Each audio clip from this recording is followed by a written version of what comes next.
Hello.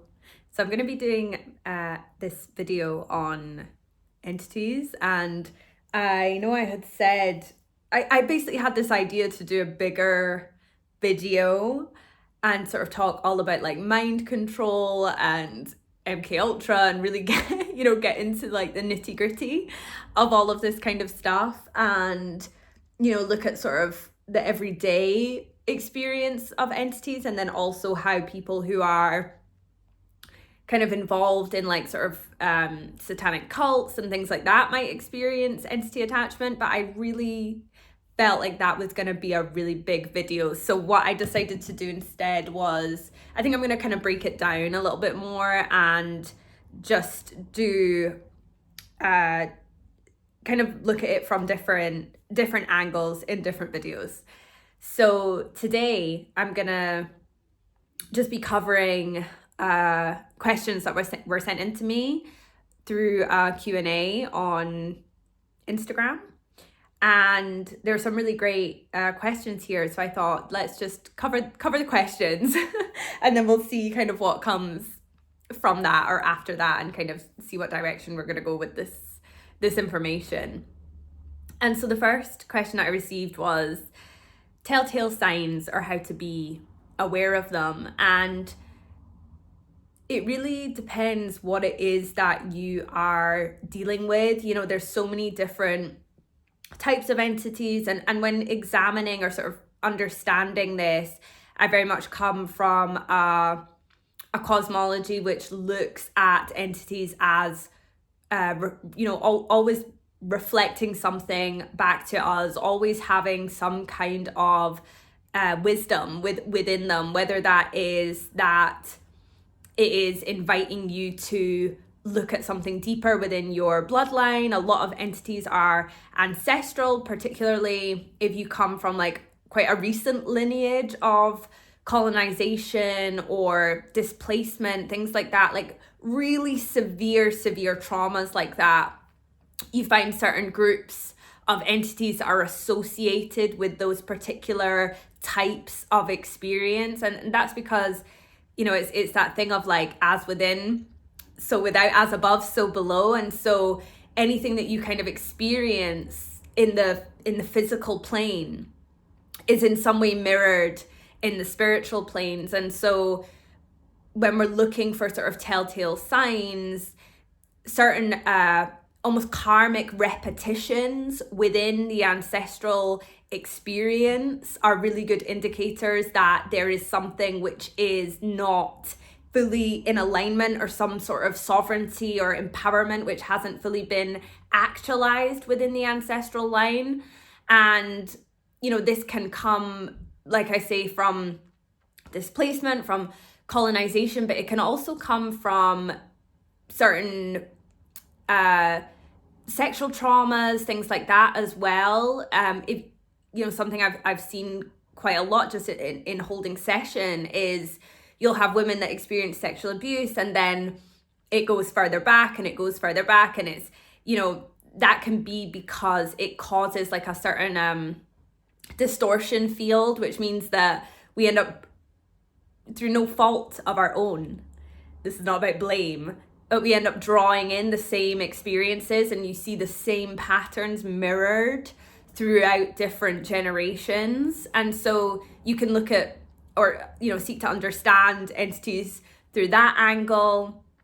And then there's also just the really everyday things, like if you live in a city, if you spend a lot of time places where people consume alcohol, consume drugs, places where portals to the lower astral are being opened regularly, and that is most often through alcohol, through drugs, even through just acts of violence. And those kind of lower vibrational, lower resonance experiences can act as direct portals into other realms. A lot of cities as well, and I know this from traveling as well, is a lot of cities that have sort of large religious centers have a lot of sort of demonic coding running through it, and you'll find that in places that are sort of heavily Catholic, or it really depends, even places that have a lot of mosques as well. And this is no criticism, I suppose it maybe is a veiled criticism of mainstream religion, but there are a lot, because so much of mainstream religion is about exploitation, is about hierarchical dynamics and control. You'll often find that it is within the church that the demonic grids are found, and so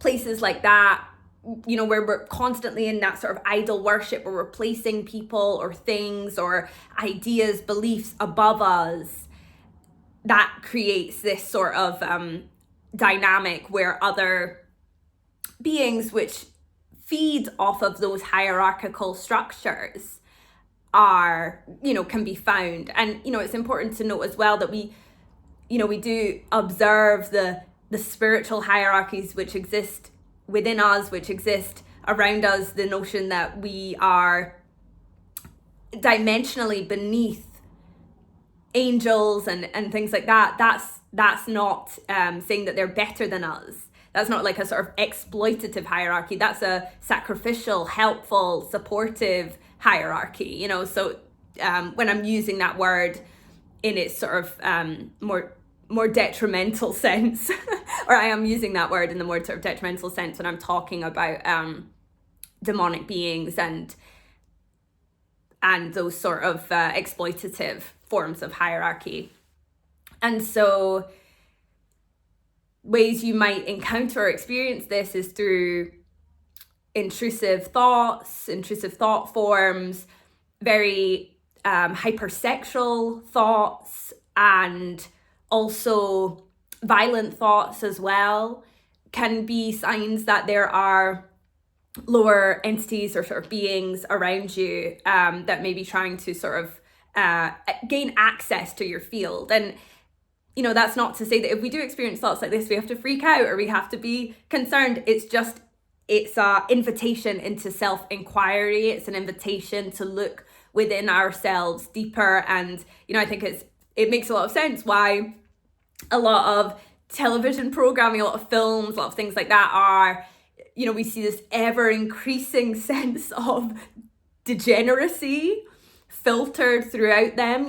This sort of stuff that you used to see on the television maybe 20 years ago is very different to the content that you'll see on it now. And that's done on purpose. That's done with precision. That's done to gradually allow more of these lower astral entities to be able to infiltrate into society. Because when we look at the power structures, when we look at who it is that is trying to gain control, these are the beings that they worship, these are the beings that they serve. And so the more we are demoralized, the more we are in states of degeneracy, the more they have greater access to us. And so being aware of them is being aware of how you live your life, of how you choose to experience this world, of how you choose to be in alignment and in truth with yourself, and having practices of meditation, of contemplation, of real deep reflection. That's how we really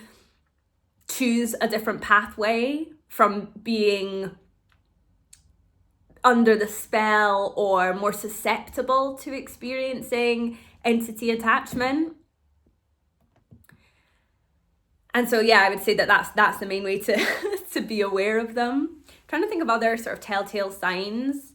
Definitely intrusive thoughts, definitely, feeling like something is kind of off within your being. And then, one of the things as well is like most people that have like really severe entity attachments, they are not asking questions about it. They probably don't even know that they have them. And if you're someone that is questioning and is willing to inquire and to be open and aware about these things, the less control it has over you. It's when we live in either complete fear of these things, that they rule us, or we live in complete denial that they exist. Because when we deny the spiritual realms, we say no, that doesn't exist. We allow something else to have access to our spirit, essentially, by not acknowledging it. And so that's where being open to the notion that we do have a spirit is really, really important for our overall well-being. And are negative entities mainly a reflection of your own shadow and areas that still need healing? Yeah, I mean, I would say that's always what they're sort of inviting us to look at. And, I'm not saying that they consciously are inviting us to look at that, no, but we can take from that's what we are choosing to do around it. And, everybody has shadows, everybody has blind spots. That's why having community around you is so important. That's why having people that you can kind of bounce ideas off of is so crucial, because we can so easily not perceive our own shadows, and it is so important as well to have that sort of place where we're able to look at our wounding honestly and look at how it impacts us, and be aware that healing is very much this spiralitic journey. It's not something that just happens overnight. It's not something that we can have one session and it will just be fixed. It's something that is an ever moving journey, and there's so many different elements to it. So yeah, and another thing I would say as well is, like, with the different sort of types of entities that you can encounter, it really depends on your soul's journey, on your soul's experience, on different pathways that you've walked, and different things that you may have been exposed to or open to throughout your journey, throughout many different lifetimes. And, a sort of quite common entity experience is that of what we might call the grey alien. And they're not really aliens. Aliens is a bit of a misnomer for them. They're more, when we look at our understanding of beings that we might call extraterrestrial, more accurately, they are us from different timelines. And it might not necessarily be an aspect of us, but they are human forms from different timelines, different points in time. So whether that's from the future, from a past, or from a fallen timeline, which is really what we're talking about when we're dealing with grey alien interference that people experience. And it's often people that are quite emotionally aware. It's often people that, and not always, but it is often people that are quite intuitive, that these beings tend to look for. And that's because they're trying to sort of acquire something that they once lost in their lifetimes. And so, it definitely can, it's definitely important to, like, reflect on, like, who you are as a being, on what sort of things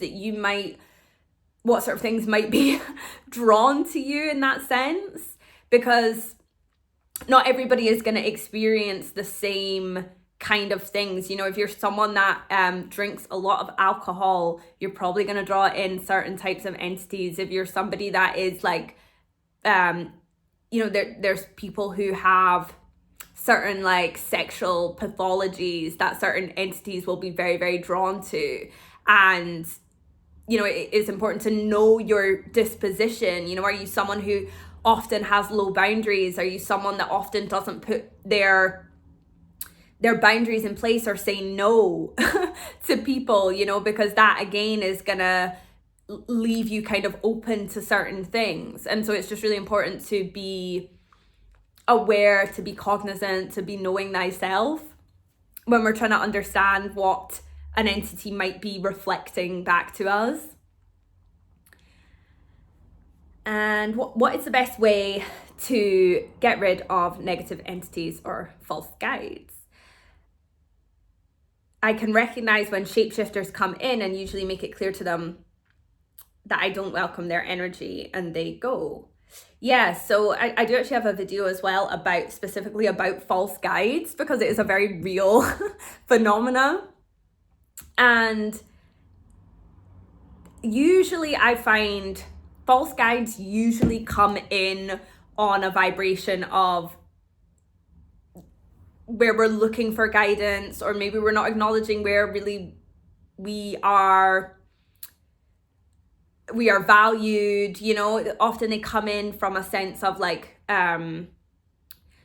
us feeling that we need information or value given to us from an external source. So like how I said that intrusive thoughts can be a sort of indicator that you're experiencing something related to entities. That could be intrusive thoughts which are really negative thoughts. It could also be intrusive thoughts like, I'm amazing, I'm special, I'm better than everybody else. It could be thoughts like that as well, which these sort of false guides can sort of ride that wave on, where they'll sort of ping you those thoughts. And if you have like a certain kind of wounding where maybe you never felt special, you never felt valued, when you start hearing that, you're going to be like, oh, okay, yeah. So, you know, it's always like feeding you something that is very like ego based. And look, our egos are important. That's how we find direction, discernment in the world. They're very, very important. That's how we interact with one another. That's, you know, our sort of personality that is really, it's important and it's unique to us. But equally, we have those sort of more negative egoic aspects where we want to create this sort of massive separation between us and other people. And that's where you'll find people sort of wanting to start cults and wanting to kind of be this sort of leader, you know, and there's nothing wrong with having leadership qualities and wanting to you know, share that with other people. But it's when again we come back into that thing of hierarchical exploitation, that sort of guru kind of mentality, that we find those heavy kind of distortions, those false light grids that come in around that, you know, because you have these sort of lower astral entities that are, you know, they you know, they're dark. You feel they're dark. They're telling you these horrible things, and you have these sort of false light entities which are like, you're amazing, you know. So it's like it's differentiating, and it's almost like it reminds me of, you know, that sort of devil on one shoulder, angel on the other. We very much do have this sort of angelic presence within us, around us, that we can tune into, but then there's also like the false light presence which pretends to be the angel, you know, and can kind of can send also all of these sort of distortion fields our way. And that's where it's like, again, cognizance, awareness are so crucial to our journey and to our path. So yeah, so this question, should I do some sort of protection ritual or, you know, cleansing? Or is it a matter of sitting with the feelings and experiences that come up in those times and work through them energetically to fully release?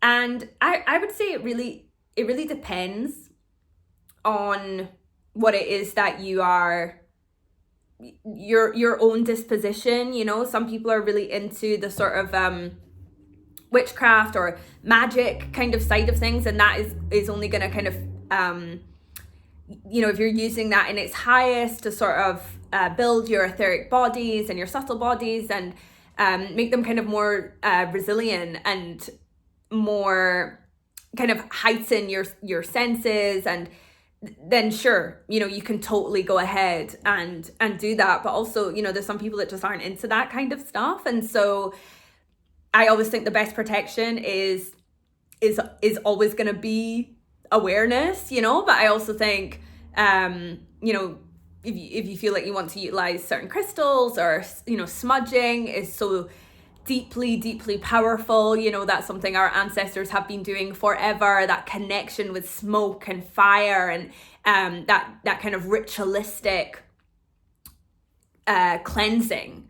And then also, you know, water, you know, connecting with the elements is always going to be supportive when you are trying to work through something. And, you know, even sometimes after just talking about the false light, you know, you want to, you know, have a shower because it's just such like, it's such like manipulative kind of energies. And so, you know, I think it's really up to you. I wouldn't say 100% either way. You have to do something. I think if you're dealing with sort of entities within a space, whether that's sort of deceased spirits or other kind of beings that have come in through portals that are open, then I think it's always great to, you know, sage your space, like bring it to that 0 point energy, really, you know, work with that sort of smudge. But it really just depends. You know, you can also clear places purely energetically, you know, if you use your light language or, you know, various different things. So it really depends. And, you know, like this question says about, you know, sort of feeling into experiences and work through them energetically to fully release. That is always going to be like the number one kind of thing to do. And then if you want to incorporate other things after that, then there's absolutely no harm in doing that. How do you transmute them, and do they attach to certain personalities?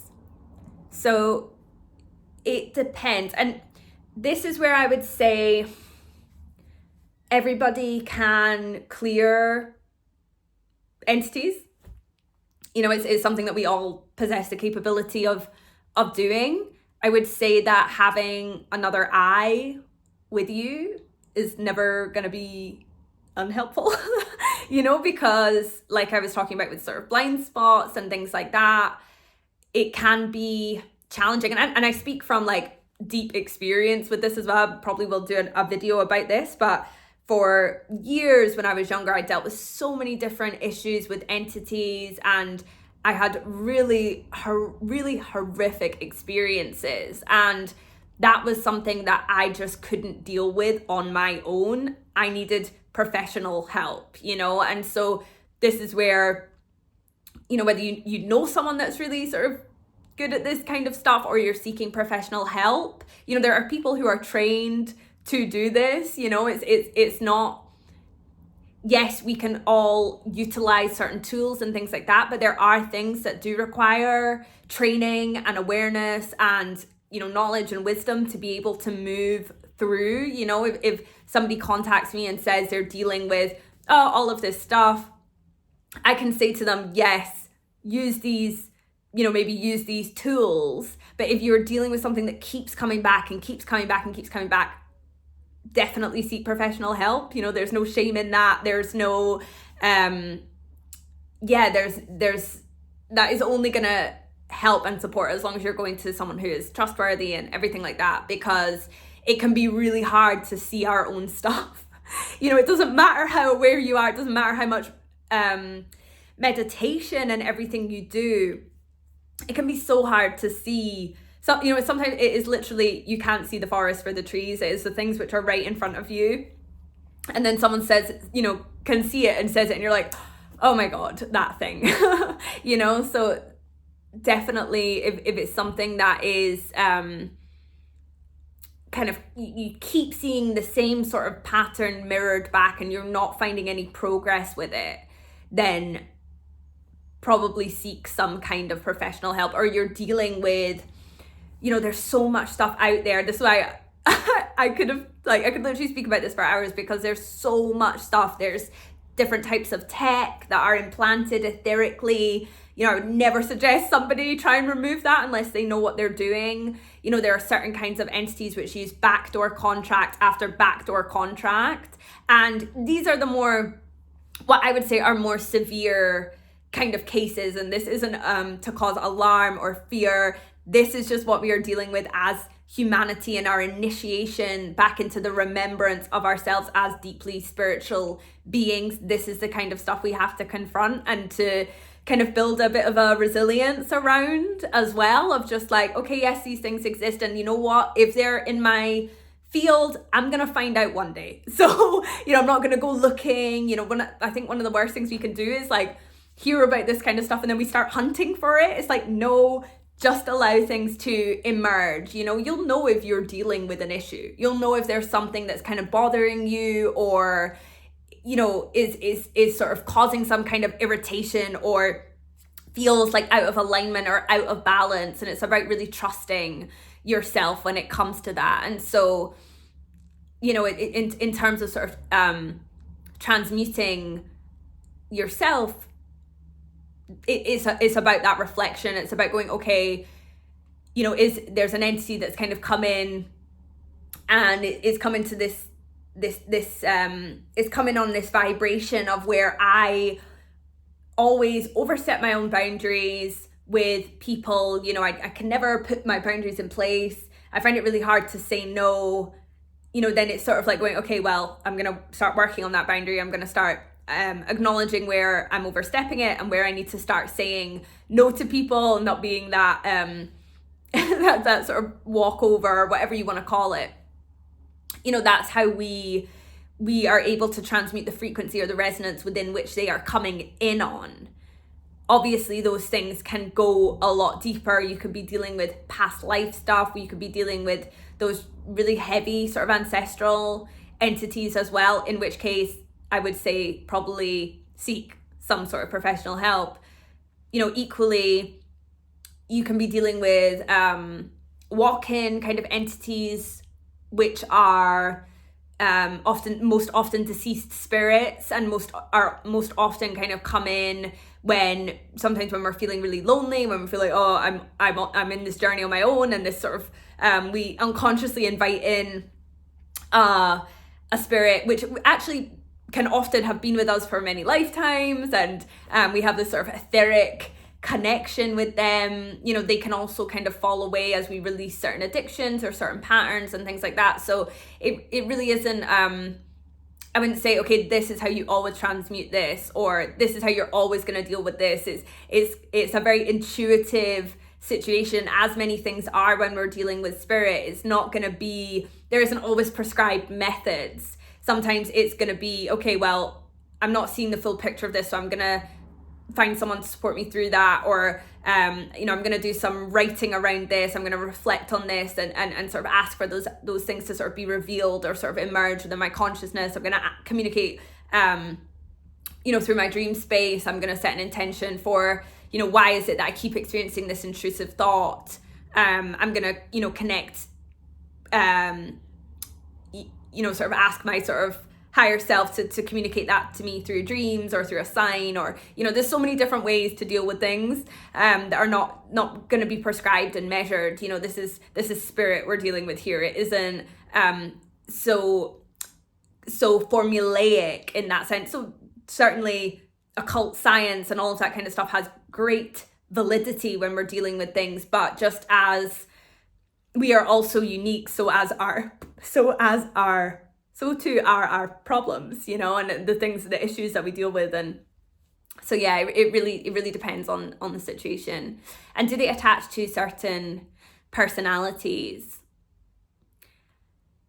I wouldn't, it's kind of hard to say. I mean, I feel like it depends. Sometimes if you are somebody that is very psychic or very open, and then you develop a drug addiction or a alcohol addiction, then you're probably gonna draw in perhaps more entities than somebody who maybe wasn't as open, because they see that light, they see the open psychic receptivities, and so it kind of gives them more of a doorway to enter.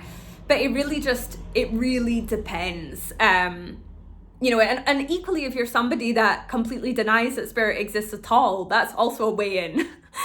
So it totally depends. I wouldn't say that there are certain people who you know, are, because of their personality type, are never going to experience anything to do with entities. You know, we are collectively dealing with entities. You know, it's not something that only certain people are dealing with. Yeah, it's so vast, you know.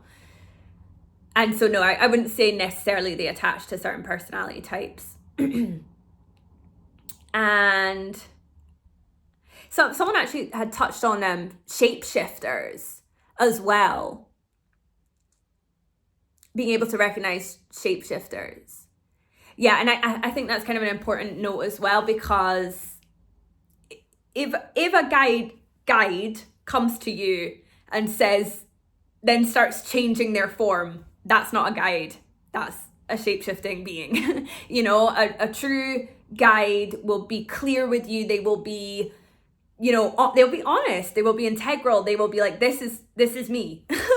Essentially, they're not just going to start kind of transforming. And obviously shape-shifting is a shamanic art, you know, and I think I spoke about this in my animal spirit guides video. You know, there's validity to shape-shifting as an art, but when an entity, when a sort of a being that exists on the spiritual plane comes to you with as a, you know, presenting as a sort of shape-shifting being, that would generally be something I wouldn't trust. And how to make them leave when they're stubborn. Yeah, so I mean, again, if you're dealing with something that keeps coming back, there's obviously something deeper, more underlying kind of going on around that. But I would say as well, it's like kind of like persistence, you know, like having that fortitude, that strength within yourself, claiming your sovereignty. I think sometimes that's something we don't do enough, because we're so used to being in that place of even subconsciously, where we're kind of used to living in a world which is kind of inherently exploitative in terms of its structures. So we can sometimes forget to be like, I am a sovereign being. Get out of my field. What are you doing here? I do not welcome you here. Leave. You know, and sometimes it is a case of just being that forthright and being that clear. You know, sometimes, you know, and I think this can happen especially with like guides, where we're sort of like, oh, is that a guide, or is that maybe not? And, you know, our energy is giving a sort of a kind of mixed signal, essentially. And that's kind of what happens when we're, you know, we maybe want to tell something to leave, but we're not actually used to putting that boundary in place in our waking or sort of human interactions. And so we end up, you know, it's almost like exercising a muscle. It's like we have to be really, really clear, like no, like and no back doors with this, you know.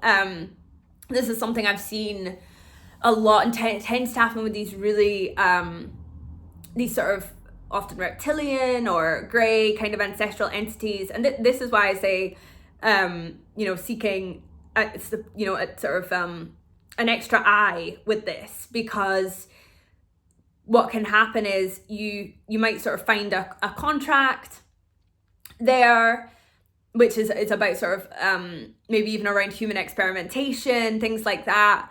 Maybe your bloodline has somewhere along the line, someone has consented knowingly or unknowingly to different forms of human experimentation in the etheric planes, and so you then take that out. But there's, and I've seen this, you know, I see this clairvoyantly. It's like you take out the one contract and then 100 more appear. And, you know, you have to, you know, be able to get to the root of that, you know, and go, okay, well, I'm cancelling all backdoor contracts. I'm, you know, and that's where it's like, it can feel quite overwhelming when we're trying to deal with that on our own. And especially if we're new to energy work, if we're new to spirituality and all of these kinds of things. And yeah, I mean, there's so many different ways that these things can kind of appear within our fields, and it's just about having awareness, and also sort of reminding ourselves, it's like, look, even if we're dealing with like a really, really bad case of entity attachment, you can always fix it. There will always be a way to fix it. There'll always be a way around it. There'll always be, someone who can help you, someone that can guide you, or, there'll always be a way you're going to find the answer to this. Like, don't ever think that that's it for you and, you're never going to be able to be a sovereign human being, because that was something I experienced. I was like, I'm never going to be able to get rid of this. Was probably hard to say how long ago now, like, I don't know, 10 odd years ago, I was like, oh my God, I'm never ever going to be able to get out of this. I'm always going to live with this, and that's because I was